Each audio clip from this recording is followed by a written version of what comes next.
This is episode number 12 of the My Niche is Human podcast.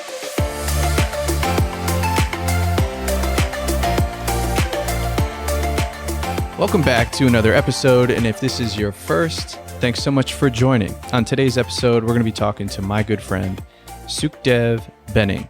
Sukdev is a spiritual guide who had an experience with near death. This is the story I learned of him when we first met about a year ago, and it really made sense as to why he is so wise and so still. It's infectious.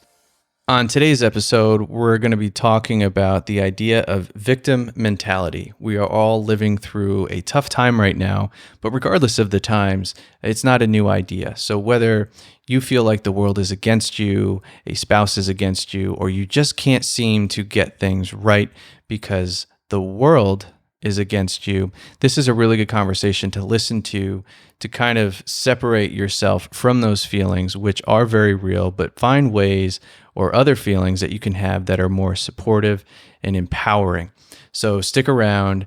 Sukdev has some really good nuggets that I really think you'll appreciate. What an honor that you're choosing me to start this off and kick this off with you. So really excited to jump in. Excellent. Well, likewise, the honor is mine. Thank you for joining. Today, we're talking to my very good friend, Sukdev, and he's got an excellent story, and he helps a lot of people. But today, I want to talk about something specific, something that really drove me to you when we initially talked on the phone. You know, I ended up on the phone with a random guy on Instagram, and I'm like, what am I doing? You know, but the universe conspires, and here we are connected. So when we first started talking, you told me your story about you had a peanut allergy, and then something amazing happened. In the context of this episode, I really want to focus on the idea of being a victim, feeling like you're a victim, choosing to be a victim, and the inverse of all of that, how you can use that to actually empower you, separate yourself from all things victim, because I feel like a lot of people are struggling, especially in times like we are in, but it's not a new idea. So we've all fallen prey to that. So please share your story, and we'll go from there. Well, sounds good. So basically, it's almost as if my life was split up into two different pieces before this incident. And before this moment in time where I had that peanut allergy, I just want to say how I was very much in the process of transformation myself. I was very much in the process of self-development, wanting to find success in my careers. I was very driven in the arts, so be it in photography, music, and filmmaking. And I was going for it. I was up every morning, and I was training hard, and I was doing all the things. I was grateful, but something deep down inside, I still didn't feel all the way there. I still didn't feel like I was in the thick of my own skin. And when this incident happened, it was basically I had a veggie burger, and I believe there was some kind of cashew or peanut inside of it. And I got into my car, and basically I had three choices. One choice was to call the ambulance and wait for them to come pick me up. Option two was to drive back home, find the EpiPen, and stab myself with it. Or option three was to drive myself to the hospital. And so, being there, sitting there, and going through this whole process, I was like, well, I'm just going to drive, because I was already kind of a go-getter and I wanted to get myself there. So I began driving. And as I was driving, basically all of my lungs started to swell up, and I couldn't breathe anymore. And it was as if I was suffocating, and I wasn't allowing any breath to come in. But it was really just a reaction to the peanut and everything that was going on. And through that process, it was as if life went into slow motion. And so I was driving, and then it went like boom, like a movie scene type of feeling. And then I could literally feel myself moving out of my body. And when I came out of my body, I remember turning my head and seeing just like this energy of death that was there sitting next to me in the passenger seat. And Can I death jump was in? like, Like energy of death, yeah, like dark and scary, or it was just there? It was just, just there. hmm, There was no judgment. It wasn't trying to hurt me or anything. Like death is what it is. Like it's just, it's death in a way is a gatekeeper. That's kind of what my understanding of it is anyways now. Maybe it'll change as we continue this journey. But so as I was seeing death told me, well, you have two choices. Either you can pull over and keep going, or no, sorry, you could either pull over and let everything finish and let it all end, or you could keep going and don't worry about it as well. And I remember driving at that moment and thinking to myself, wow, like I can, all that stress I had, all that anxiety I had, all that stuff that I was continuously trying to work on and trying to evolve and get stronger through, I could just let it all go because I was exhausted.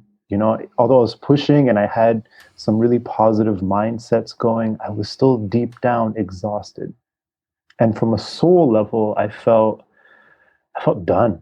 I felt done. And but then there was something else inside of me. It was like, well, you got nothing to lose. Like, just keep going. And so I ended up getting to the hospital just in time. And when I woke up from that incident, because I had blacked out when I just got there, everything was on max. It's as if all my sensitivities came online. I could feel the energy around me. I could hear things in my head. And it was like I thought I had some kind of brain damage because of the lack of oxygen or something. But what that opened my eyes to was that we have so many things within us. We have so many sensors or ways of being or ways of perceiving our reality that are available to us. It's just that we choose not to see it, or we've also been programmed to, function in a certain way so that we can maintain the society to work in a specific way. So this incident was like and almost like a blessing, but also a second chance for me. And what it opened my eyes to was that it wasn't so much about overworking or achieving results through tremendous amounts of effort. It was more about the journey. Like, am I actually enjoying my moments? Why am I even doing the things that I'm doing? Am I doing it because I feel like I am inadequate and I need to prove to someone that I am adequate? Am I doing these things because like I just want to be better, I want to grow myself, etc.? In my case, it was really about not acknowledging how I really felt. And I was using these self development tools and these self development techniques as a form of escape from the actual thing that was hurting inside of me. And so, to relay this back to the topic of being a victim, I think it's very important to realize that some people have gone through some tremendous amounts of pain and they have suffered from perpetrators or from people who have put things onto them. And the first step to really moving beyond the victim mindset is to acknowledge that you're hurt. It's just to acknowledge that there's something there that is not okay and there's something there that needs some assistance. And getting out of our own way is so important because when we can do that, we open ourselves up to support because we don't know everything. We're born into a society with a set of rules. We're born into a family with a set of rules. We're born into a culture with a set of cultural norms that we have to abide by. But each of us has this unique blueprint that when we're kids, we're like exploring in our own worlds. And there's so much magic and sense of wonder in the moments. And it's almost as if, we had that as kids and then we started to just think about ourselves. And in thinking about ourselves, we forgot, what we came here for. And we forgot like what we're actually here to do. And so when that forgetting happens based off the conditioning and whatnot, it's as if someone takes themselves onto a path to remember all of that stuff, to remember that unique innocence that can never die from you. It's always there inside. It's just a matter of Are you willing to listen? Are you willing to relax enough to feel the things that have gotten in the way? And when we can start doing that, we acknowledge what's there, we give it full presence, we give it space to breathe and also space to leave and to transform. And I remember through my own healing journey, one of the things that I experienced for the most part were symptoms of disassociation and not really being all there. And then I would use my environments as excuses like, oh, I don't have enough money, or so and so doesn't like me, or I don't have the right relationships around me, or the city sucks, or, like blaming everything around me for the stuff that I was experiencing.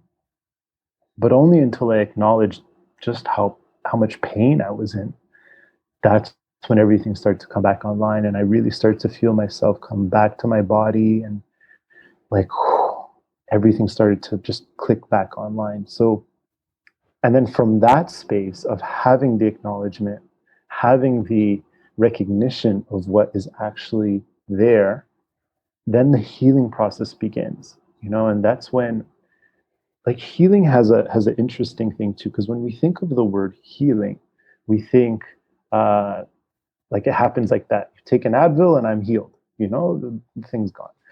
Instant gratification, right? We've been taught Yeah, that. Yeah. that's it. Or you go to the doctors, you feel sick, they give you some kind of pill, medication, and then you're healed per se. And yeah, sometimes it works, but the deep healing comes when we see what we're choosing, and then we acknowledge why we are choosing that, and we are able to really cognitively and embodily, like, feel it within your heart to why you're choosing it. And then from that space you choose something else, and that's the kind of that's the path of healing, that's the path of integration, and that's the path of really starting to shift the victim mindset into being empowered. Because the more you can own how much you're hurt, that's where you can really start to take your power back. Mm-hmm. And so, yeah, just to continue real quick, Yes. Okay, yeah, I'll go please. for it. Please. Yes. I got a flow going. As I was saying in the car when I was driving, and I had that moment, that choice of stopping or continuing, there was this moment of recognizing how much pain I'm actually in. And it was the first time in maybe years that I had really seen I'm actually exhausted. I don't like doing any of those self-development things. They don't serve me really. It's just a mask that I'm trying to put on for XYZ reasons. And when I had that recognition, then it was like, okay, I can let it go now. I can start making different choices. Mm-hmm. So, yeah, that's the story in short format. I love it, and you kind of addressed one of my questions, so we're definitely on the same page. But I want to be careful how I say this. I'm not correcting your story, but I'm just recalling how I remember you telling your story of being in the car, and why it hit me so hard was you said, I realized I was losing my breath. I was not breathing, and I thought I could turn to the side of the road and everything would be okay. Or, well, you said it the other way around. I could go to the hospital and everything would be okay. And then you said, or I could pull over to the side of the road, let go, and everything would be okay. Mm-hmm. That's amazing. Like, think about that. So you were so willing to just surrender and let everything go. You were so exhausted that if you just pulled over to the side of the road and let go, everything would be okay. That's such a deep internal struggle that I feel like we're all, struggling with. It's just like, oh my God, the pain is going to stop. It's like what you see in the movies when someone's like, oh, I'm dying, and the pain is gone, right? The pain is finally gone. So there are so many directions we could go in. I'll give you two to pick from. Okay, it's just like the car. Here we go. Yes. I love it. So in that moment, I want to know, one of my deep curiosities is, what is that spark? What is that factor, that variable that caused you to choose hospital? So in the context of mental health, people who consider hurting themselves, who do hurt themselves, people who consider taking their life and sometimes succeed, what is that factor that causes that person to maybe do a cry for help and not go all the way because part of them wants to hang on, right? Mm. Part of them is in so much pain. It's not that they want to hurt themselves. They just want the pain to stop, right? Yeah. So what is that magic factor? What do you think it was for you looking back, or maybe in that moment, that said, I can do this. I don't want to let go. I want the pain to stop, but I don't want to pull to the side of the road. I want to go to the hospital. What was that thing? So that thing for me, now that I'm thinking about it from this perspective, I'd say when I was in martial arts, I learned a lot about pain and a lot about the qualities that pain can give to you and what it's really trying to teach you. Pain, in a way, is a very powerful teacher, and what it's doing is it's moments of growth. Like when you're going through a lot of pain, there's moments of, oh, like you're growing through it, And I think it's a quote from the Buddha who says, pain is inevitable, but suffering is optional. And I remember being in martial arts and having my fists on wood and having to do like these long planks. And eventually your body's shaking and your knuckles, like you can't hold it any longer. And then the instructor's like, longer, longer. And you're just developing this discipline to just persevere. And perseverance is, I'd say what happened for me in that moment was that I turned the pain into a meditative experience. Because that's what I used to do in martial arts too, is that when everything starts to hurt, I could just go to this space where I would be so centered within myself and aware of, okay, I'm in pain, but I am not the pain. And that I find is the crucial difference, right? Is that when we are suffering or we're going through things, we think that we are the pain. We think that we are the thing that is causing us all this mental turmoil or emotional turmoil. But it's not who you really are, and it's hard to see that when you're in pain. It's hard to feel that when you're in the storm of it all. But if you can get just centered enough within yourself and really just become the observer and watch what you're going through, then it becomes easier. And for me, like the breathing thing had been something I had my entire life. Like I had suffered with asthma and this and that. And I was already a deep meditator at that point too. So I was able to take the observer role, and literally it happened. And it's like my consciousness was aware of it too. Uh, and that I would say is the big piece. It was that just observing what's happening. Your soul is here to learn things. It's here to grow through processes. It's here to become a diamond out of it has to go through many different things before it can actually become the diamond, and so that was the main piece, was becoming the observer, detaching from the idea that I am the pain or I am even the joy, and it's more just welcoming the emotional experiences as they come and allowing the emotions to be your guide. If you're in a lot of pain and there's things that are going on, chances are there are certain choices you might be making in your life that are simply not serving. And if we can make decisions on how we're going to switch that, then that's when we can really start to change the narrative of all these things. Mm-hmm. So the defining factor was really becoming the observer and recognizing that I'm not the pain, I am not my story, I am not the narrative that I keep telling myself. Perhaps when I was younger, there were incidences that occurred that hurt. And, I never really got a chance to acknowledge the hurt that happened then because I had to survive. Mm-hmm. And through that process, eventually, you can kind of go back a little bit if you want to. But ultimately, the energy of those moments that kind of made you feel a certain way, but you didn't have a chance to feel it, those moments are stored in the body. Unprocessed. And when, exactly. Mm. And then if you could just tap into those spaces and just comes and goes as you continue your experience. Awesome. Cool. So I got two more. Okay, I like it. And I want to share with you, you reminded me of what got me through some really dark days, was telling myself, I am not sad. I am not sadness, the essence of sadness. I feel sad, but I am not sadness. Mm, There's a difference. And uh, getting to that point, or being able to get to that point, was like, it's kind of like seeing, okay, I feel sad, let that go, but that's not me. That's not the deepest, most yes. inner. Thank you for sharing that. So, two things. One, you had mentioned before your story of our episode, you were doing all the self improvement things, right? All the self development. You're almost drunk on it, right? But in Yeah. that context, it was a distraction. So, what is Hmm. the difference between your old version of self help, which was a distraction, and now your new version of self help?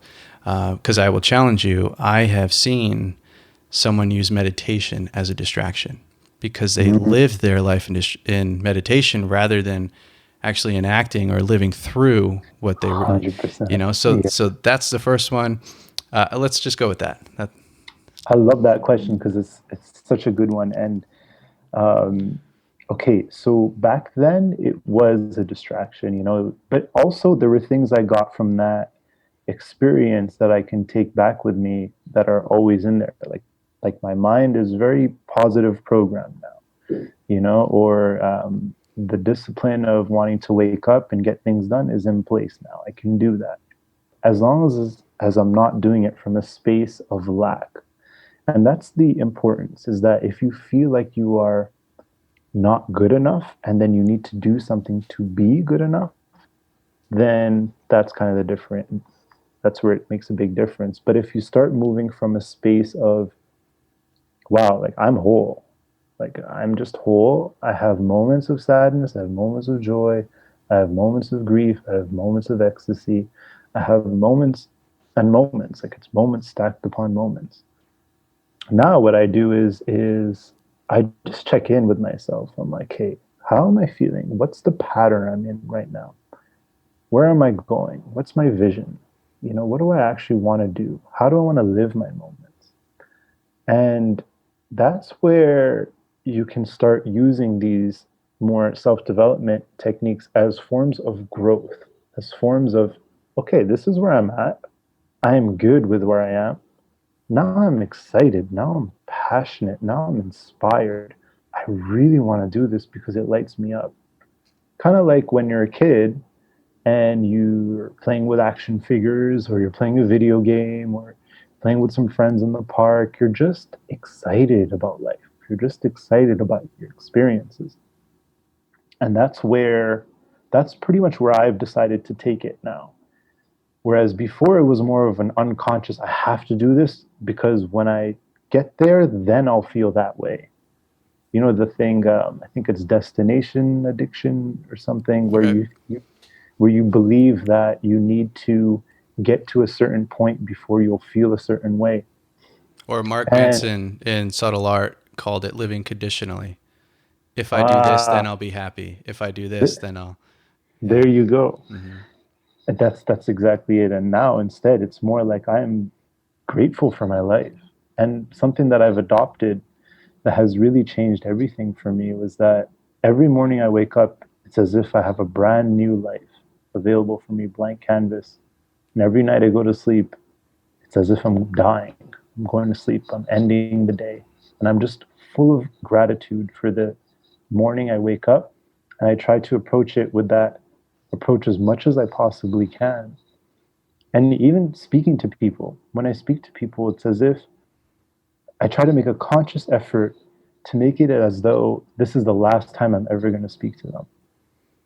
And how would I approach that conversation? How would I leave my heart on the table? Am I willing to do that? Am I willing to say the things that, I really feel? And when I connect with the person, do I want to say it?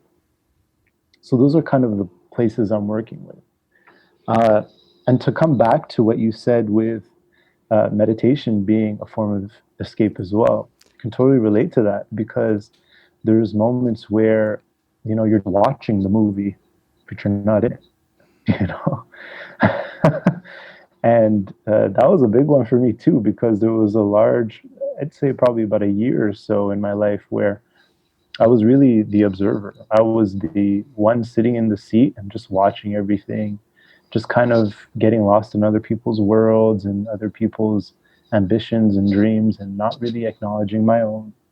And but those were all symptoms of feeling disassociated, not connecting with my own emotional state, not connecting with what really lives inside of me. Because it was safer to be the observer than it was to actually go through the pain or the hurt of, rejection, or the pain or hurt of somebody not giving you what you really wanted to receive. And that's just a whole other thing Mm-hmm. that opens up out of that. But um, the main difference for me now is I check in first. It starts with you at the end of the day. Like when you open those eyes in the morning, it's you who's opening those eyes. And it's you who's breathing in that air. And it's you who's listening to people speak to you. And it's your full experience. And taking ownership of your experience is what changes the game. Mm-hmm. Excellent. So now I'm going to try to get a little tactical. Okay. So for our listener, Mm. this sounds really good. I think it sounds good, right? This sounds good. But what about the individual who may be in a victim mindset but doesn't know it? Because that is Mm-hmm. their reality. So how does someone, you had a peanut allergy, that was your wake up call, right? Mm-hmm. What do they call it in Inception? That was your, never mind. I forget what they call it. But what about the person who, like, that is their reality? It's, they hurt me. They did this to me. The world is against me. I feel that. That's Mm-hmm. real. Have you ever worked with anyone who was, I mean, we are all completely convinced of our reality, right? So how did you unpack that, or how can our listener kind of unpack that to maybe consider, well, maybe I have had a victim mindset. Maybe I can question that. How would they go about doing that? I'd say the first thing is just acknowledge how you feel. Like anyone who I've met who, is in a space where they feel as though everything and everyone is against them, they're just in a lot of pain. And, maybe it's real. Maybe sometimes some people are really against you, and it feels like everything is not going your way, and it's conjuring up emotions, it's conjuring up things within you. And so I don't like to tell people who feel as though everyone's blaming them. I let them play the game because, it's serving them in a way. It's helping them see something within themselves. Just to start, and then I encourage to start seeing things from a different perspective. Because if you deny the fact that you're in pain because of, let's use the COVID, for example, right? So right now there's a pandemic and all these things, and people are saying, "Oh, it's because of the COVID, and I'm feeling like this and I'm feeling like that." And yeah, it's a reality. It's there, and it's causing some people a lot of pain, and it's causing them to question certain things, and it's making them feel down. And then there's others who, see that and they feel down and they feel frustrated, but then they decided to pivot and they decided to shift. We can't deny what's in our reality. But what we can do is how we respond to what is arising within our lives. And so if you're in it and you can't see any other way, you got to feel what's there. We can't run away from what's there. And through the simple feeling of it and acknowledging of it, give yourself an opportunity to choose something different afterwards. Because the emotions that are coming up are your guides. They're telling you, this is not for me. And sometimes you have to go through enough pain, enough suffering in order to have enough leverage to actually make that change. And for me, it was literally near death for me to make that change. Like it doesn't have to go to that point. But So yeah, that that's what I would say to that. that reminds me of the idea of sometimes having too high a tolerance for pain can kill you. You had a Yeah, very high tolerance to where maybe you had a couple signs before that, but your tolerance was so 100%. high, the universe was like, yo, wake up, I know. right? Right? 100%. And that's what it is, man. And literally what you just did, like with your hands, like strangling. I was literally strangling myself, Mm, you know? Now, like, I have to remind myself to breathe, slow mm-hmm, down, sit down in a meditation, clear my mind, and bring myself back into my body and show myself some love, and recognize that when I do leave or I am going into victim mentality, that it's coming from a place of protection. It's coming from a space of real self love, actually, and it's go for it. Let's talk about that. That's great because I have done a couple sessions of hypnotherapy, and that's where I learned that sometimes the limiting beliefs that we have, if you talk to those beliefs in like a hypnosis, you learn that they're just trying to protect you, right? They're Yes. just trying to keep you safe. So you kind of touched on that. Something about if I'm being a victim and I realize some of these feelings are protecting me, that's huge for people to realize that it's okay to have these feelings, but if you acknowledge what their function is, you can choose to find maybe more supportive methods of protecting yourself. 100%. Because it's like I said earlier too. When we're born into this world, we're born into a family structure, born into a societal structure, into a cultural structure, and then we go to school, we make new friends, and things happen. Our amount of experience in terms of you know how to live is limited to our immediate environments. And so if that's the case, then the mind can only do what it can only do what it knows, right? So if we only know that being a victim is what's going to kind of get us through, if that's the only way then that's the only way. But until someone can introduce something, or you open a book and you read something, or you feel inspired and you watch a video of some kind, then inspiration strikes. And that's what's powerful about being in the moment. Because when we're right here and now, and we're not thinking about the past, we're not thinking about the future, we're just here and now, just in this moment, there's an abundance of opportunity available. So even if you're in the victim mindset, if you can just listen to your environment, listen to your space, listen to the senses, the immediate senses, from seeing something simple as the edge of a chair, to touching the desk, to feeling a sip of your coffee, to just listening to the sounds around you, just brings you right back here. And then from that space, you've hit neutral, you've hit ground zero, and you're gifted every single time a brand new canvas. And from that space, when you start creating and doing things from that space, changes the game. Mm-hmm. I love that. Touch the desk. That was a practice that got me through my days of unrelenting anxiety. Sometimes I would just touch the wooden desk. The wooden desk is attached to the metal legs, connected to the wooden floor. I feel my feet on the floor, my feet on the floor. My mother taught me this. And it sounds Nice. so simple, but it works. So, what comes to mind when you think of either videos, books, teachers, etc., that inspired you on your journey? Because a theme of yours throughout this episode is stillness, centeredness, meditation, breathing, hand on your heart. It is you. That is your vibe, brother. What got you? What molded you to this? What were some resources that we can share with our listener? So when I first started, it was actually my mom who introduced me to Deepak Chopra, actually. And he had a bunch of these sort of guided meditations early on. And I just remembered listening to it and getting into the zone of um, those guided meditations. So I would start, and it was just music, basically, for the most part of his audio journeys. And what happened was that I'd have the thoughts running, like, oh, what should I eat, or what may I do later, or oh, maybe I should do this. Like, all these thoughts are running, ideas or whatnot.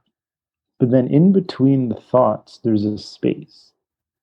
And so just as the observer, I let myself land in between the thoughts. And at first, when I started doing it, it was like maybe like it was such a small window. It was like maybe like 0.5 seconds, that I could have that space. But I got there. And every day I practiced it. Every day I practiced it. Every day. Slowly but surely, maybe about like a year in, maybe even a few months in, that window got bigger and bigger and bigger.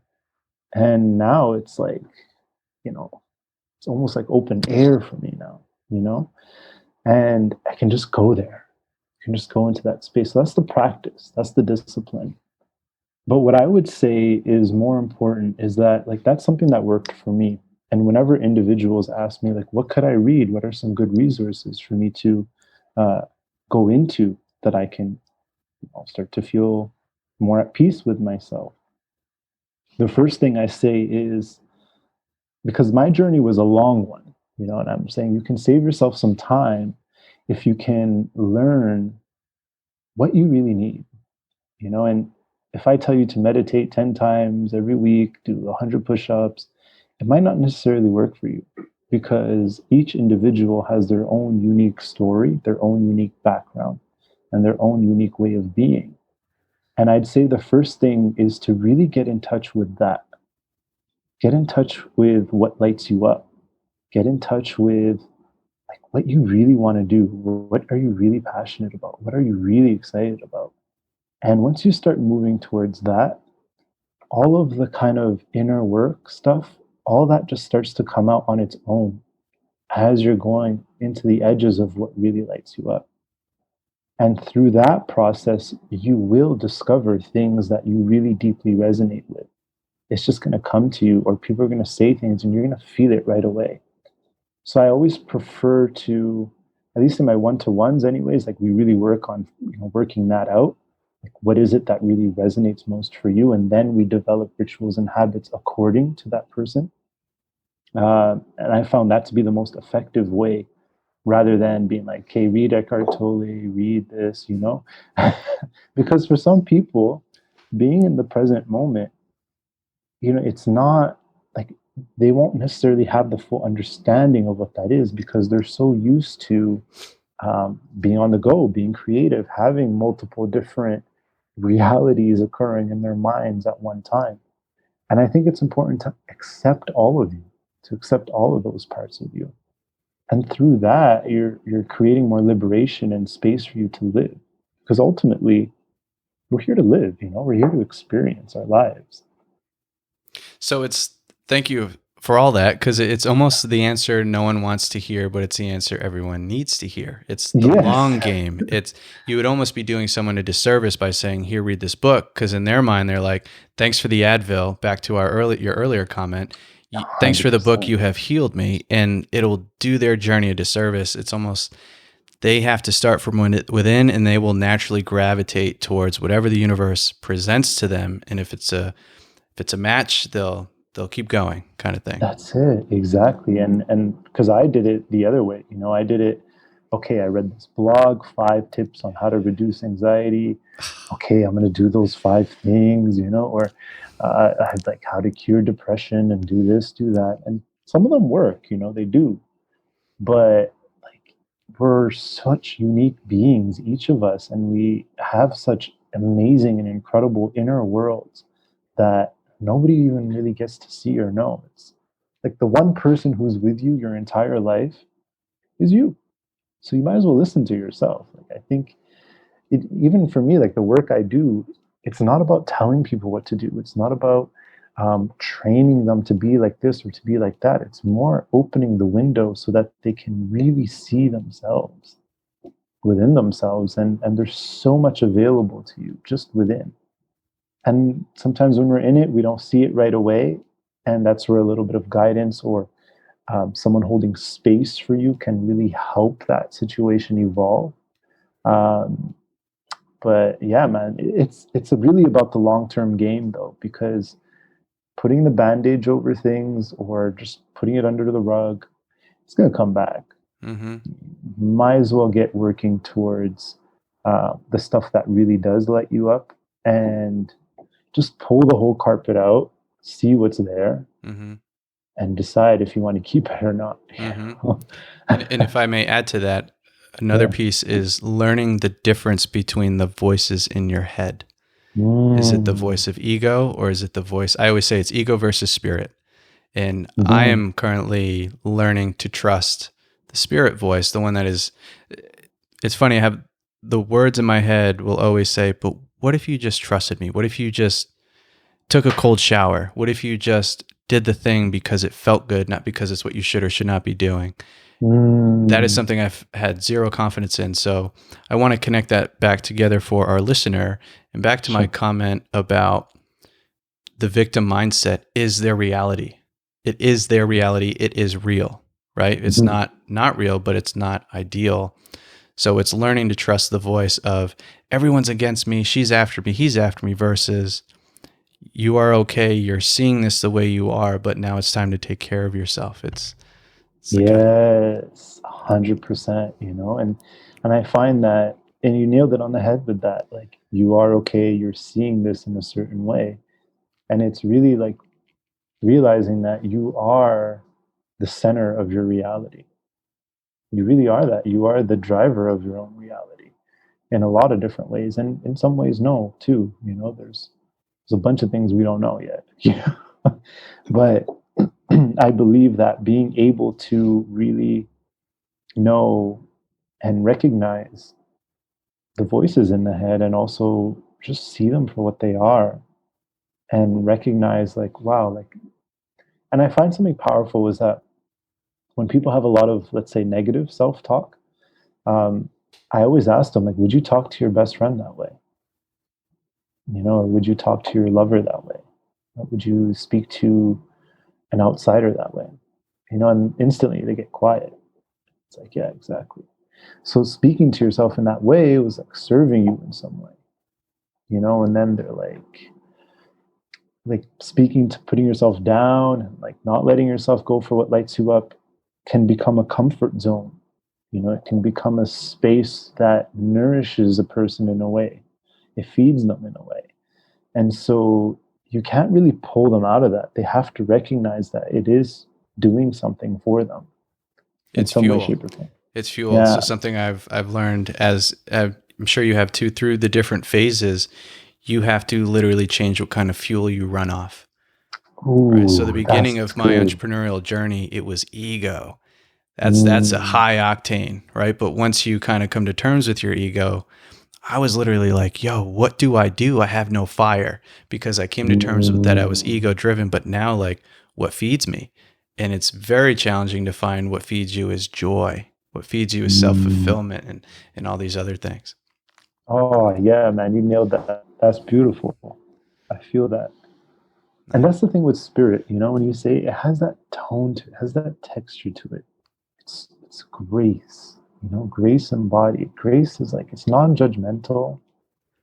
It's not trying to overcome or it's not trying to do anything outward per se. It's so filled with contentment and rich in inspiration.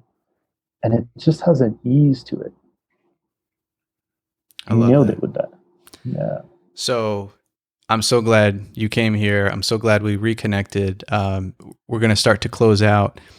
Mm. What is your why? Why are you here? I saw your video. You said I am experiencing the human. I don't want to take your words. You said I'm experiencing the human experience, or something like that. Please Hmm. share your why. I'm struggling with a why. I'm sure our listener may or may not be, but it's always good to hear someone else's. Would you share that with Mm. us? 100%. So for me, my why is my life is the temple for my soul's growth. And so, That is your why. That's so it's not so that I can do this, so I can do that. There's no task. There's just being, right? being here, but there are tasks in that, you know, there's Mm. tasks where, like a lot of my work that I do with people, I learn so much about myself because there's, you know, when we attract individuals, we'll attract people who are mirroring things back to us in so many ways. And sometimes I'll get people who trigger me. I'm like, oh, like I don't want to deal with this person, and you That's a know, whole nother episode. Yeah. relationships. Hmm. Yeah, I'm in that process myself right now, really understanding what intimacy is, really understanding what deep connection is. But anyways, like that's another level of soul growth for me, you know. But yeah, the tasks too, like being a creative or getting inspiration. Like sometimes I'll get these visions of like creating something, some kind of music or books or like all kinds of different things, and then figuring out which ones you want to do and figuring out your big vision of what you want to put out there. Mm-hmm. Like that's a whole process, you know. Mm-hmm. But for me, my core why is I'm really here to share my journey through this work of spiritual growth that I'm on, and also, you know, be a guide for individuals who are also into that, who are also looking to experience more levels of their own consciousness and also begin to implement those in a real world, concrete way, like bridging these things about energy and these things about intuition into their day to day lives. And um, that's something that totally lights me up because it's in alignment with me and my own growth too. Um, so there are tasks involved with this why, you know, Mm-hmm. there's a lot of them. So Um, please, I didn't mean to take that away from you. I just thought it was brilliant that your statement wasn't, I'm here to change the world. I'm here to light people. It was just, I'm here to be. And that there's a tremendous amount of magic in that. Because if everyone would just be and be centered and care for themselves, that radiates. You kind of remove the should, like I'm here to do this, so I should do that to complete that task. You're here. So I meant to compliment your statement, no, not, no, no, 100, I yeah. took it Okay. that way too, Okay. 100%. So thank you. For sure. Um, um, but yeah, like being here, and I find that's what makes the biggest difference too, right? Like if you bring it down to the simplest forms, sometimes we make it too complicated. Like my why needs to be like Tony Robbins, or I need to be like that, and we watch people on TV, and we think that we need, in order for us to be successful, we need to be like them. But when you narrow it down to the simplest things, most of our lives are filled with mundane things. You wake up in the morning, you make your bed, you brush your teeth, you cook breakfast, you eat, you have a coffee or a tea, and then you go off, you start working. And most of the stuff that we make huge is kind of fantasy. But when you break it down to the real concrete level of things on a moment by moment basis, they're very simple, and it's really a way of living. It's a lifestyle, and you can choose your lifestyle. Some people like it crazy and fast, and They feed off it, right? That's their yeah, fuel. that's exactly Mm-hmm. like you said. Yeah, Mm-hmm. it's their fuel. That's Mm-hmm. fine, you know. I think removing the judgment from needing to be someone and just be yourself Mm-hmm. is the game changer. Mm. I love it. Well, thank you so much for being here. Is there anything you'd like to share? This is your moment. Oh man, well, thank you so much for having me. I just want to say that, and I really thoroughly enjoyed this conversation. And if there's any words that I would want to leave to the listener, is that, you know, even as you're listening to this and you're feeling as though things might not be going the way you want them to go, know that everything is temporary, and all you really have is now. You know, and so if things are going in a certain way in this moment, what's one thing that will light you up? It doesn't have to be extravagant, but just that one little thing that will light you up just in this moment, whether it's going for a run, or it's reading a book, or smoking a joint, something, whatever it is, you know, that one little thing that Mm-hmm. lights you up, just go do that without any judgment. You don't need to share it with everyone. Live your life. I have to add to that. Like we're so back and forth, you know. Yeah. Yeah, do it, do it, But do what's it. so great about you saying it that way is I feel like a lot of people are uncomfortable, in pain, etc. And a lot of times the focus is, what can I do to that pain to make it go away? You said nothing about the discomfort. You went the opposite direction. You said, how can I light myself up? Sometimes, I think a lot of the times, with our culture and medicine, the way all that's programmed us, we're thinking, what medicine can I take to fix the problem versus what can I do to light me up? So thank you for Mm-hmm. sharing it in that direction. I'm not sure Yeah, that's like an obvious thing to people. 100%. It's like a cognitive re-switch, you know, we got to do. Mm. But also, yeah, like, and if you're in pain, you have a headache, like, yeah, maybe you do need to take an Advil and just you know, like, I Drink don't more water, go for recommend. a walk, have that uncomfortable Yeah. conversation, You know what I like mean? all the things. Yeah. Exactly. That's what living is, you know, and Hmm. have fun with it. Like I sometimes when I'm in dramas or I'm going through emotional storms or breakups or like relationships ending and whatnot, I'm like, wow, like this is a pretty crazy episode in the life of Sukdev right now, you Hmm. know? Hmm. And you just it's part of the thing. It's part of the flow. Hmm. Excellent. All right, brother. Love you, man. Thanks for being here. Oh, I I'll love you see you. too, man. Thanks so much. I'd Absolutely. love to catch up again soon. 100%.